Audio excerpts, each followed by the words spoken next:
What's up, guys? Dustin McDangles back here with another video, and welcome back to the season preview series. In this one today, we're going to be taking a look at the New York Islanders and how they finished up last year with their team stats, individual stats, and then we'll take a look at their cap space and talk about their potential moving forward for this upcoming hockey season. But before we get into it, guys, if you are new to the channel, be sure to hit that subscribe button. It is completely free. Tell your friends about it. Tell your friend that we are growing this channel to our max potential, and we're trying to hit at least 750 subscribers by hockey season. So need your guys' help to do that. Hit that subscribe button. But getting into it, guys, the New York Islanders last year made the playoffs, but not a miraculous run. They were knocked out by the Carolina Hurricanes, but they finished the year off 42, 31, and 9 for a total of 93 points on the year. Just taking a look at their individual stats, no one really blowing us out of the water. Brock Nelson, 75 points in 82 games played. Matthew Barzal was injured for a large portion of the year, had 51 and 58, so honestly not too bad for the amount of games that he missed. Anders Lee, 50 and 82. Nice to have him back for a full season under his belt. Noah Dobson, one of their young defensemen, 49 points in 78 games played. And then rounding out the top 10, J.G. Pageau, Parise, Palmieri, kind of a down year, 33 and 55. Again, he was also injured. Pollock, Bailey, and Mayfield. So not anything crazy. No one hit that 80 or even 90 point mark. But hopefully, at least for Islanders fans and players, they are looking to have a bigger year this upcoming season. Looking at their draft space right now, they do have enough cap room right now. So as of right now, they are in a good spot. Draft capital for next year, they've got a first round, second round, fourth, fifth, sixth, and seventh. So they are still in good shape in terms of bringing guys in via the draft. Looking at expiring contracts after this year, longtime Islander Cal Clutterbuck and Matt Martin are on contract years, both 34 and 35 years old respectively. And then we're looking at Carlson Kuhlman, 27 years old, is on a contract year as well. So in terms of forwards on contract years, nothing crazy at all.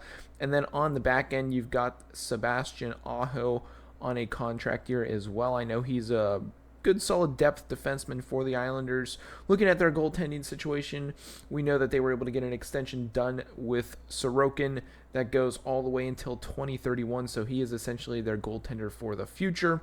Varlamov has 4 years at $2.75 million, and one person I don't believe you guys can see on here is on the injured reserve, also on a contract year, Oliver Wahlstrom, I should say, on a contract year. Hopefully he'll be able to get back from that injured reserve list here shortly and be able to join the team for the long haul. But overall, with their contracts and looking at their players, I mean, they're the top echelon end of their roster: Barzal, Horvat, Anders Lee, Nelson, Pageau, Palmieri, and then it kind of starts tapering off there. I would say at Engvall, Cizikas, Clutterbuck, Martin, Johnston, and then so on and so forth with their depth. So I would say they have at least two solid lines of very skilled top-end-ish type players. Is Barzal a superstar? He is definitely an all-star in my book. Same with Bo Horvat. On the back end, we're looking at Pollock, Pellich, Dobson, Mayfield, Romanoff, Aho, and Bolduc. I can't even pronounce that guy's name. 22 years old, young defenseman. Their back end is super solid. Again, they don't have, in my mind, that crazy good offensive defenseman pickup like, let's say, the Penguins getting Carlson, but they also had to give up a lot for that.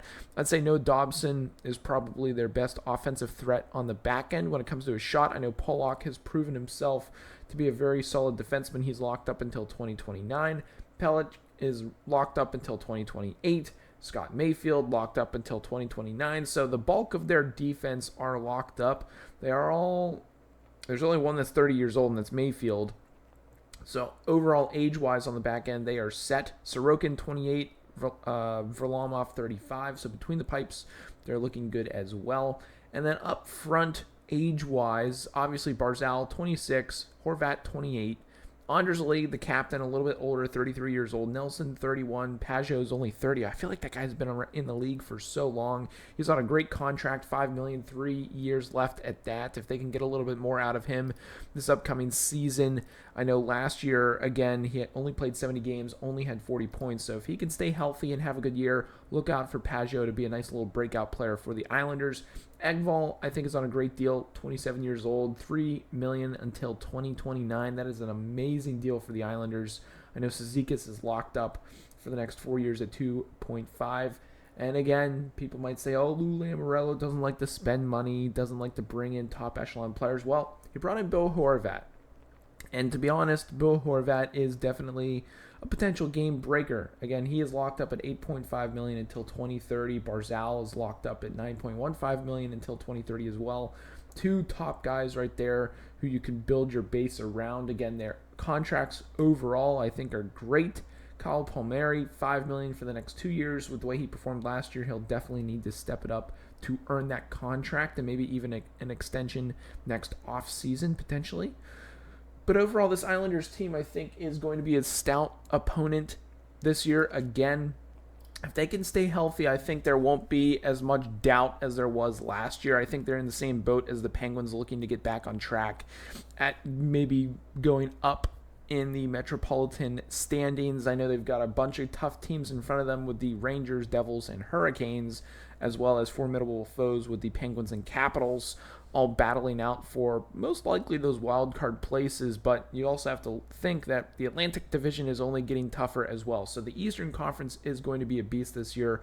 The Islanders, I can expect them around the same place last year. They finished with 93 points. I'm expecting anywhere from 95 to 100 points, battling for a wild card and or that last position in the division, that third spot with the Penguins, and I would want to say the Rangers. So we'll get into the New York teams in a later video, or at least the Rangers team in another video, but it's going to be a definite battle. I think they'll stay healthy this year. I know the last couple of years has been tough with not only injuries, but then the COVID year, they were hit super hard. They barely had enough players to play games. So it'll be interesting moving forward, but I do think the Islanders will be battling for a playoff position. The fans up there in Long Island, I think this will be another solid, fun year for you guys to be a part of, so it should be good. Breakout players for me, I think, need to be Barzal.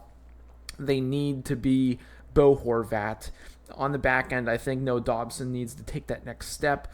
I don't have any question marks whatsoever about Sorokin. I know he's going to play pretty big this year, so it should be interesting to see what they can do, as well as their depth. Can they provide support to their top guys, such as Engvall, Cizikas, Clutterbuck, Martin? Can those guys provide offense where maybe they don't normally get it? We'll have to wait and see, but let me know what you guys think down below in the comments. How do you think the Islanders are going to finish this year? Who are going to be their breakout performers other than Barzal, Horvat, maybe Dobson, and Sorokin? Who else needs to step up in order for them to make a nice little push for the playoffs this upcoming season? Comment that down below. But if you did enjoy this video, be sure to drop a like. Also, check out the description. We've got some promo codes for you guys to take full advantage of on SeatGeek as well as GFUEL. But that's going to be it for this one. I hope you guys have a good one. And as always, stay dusty.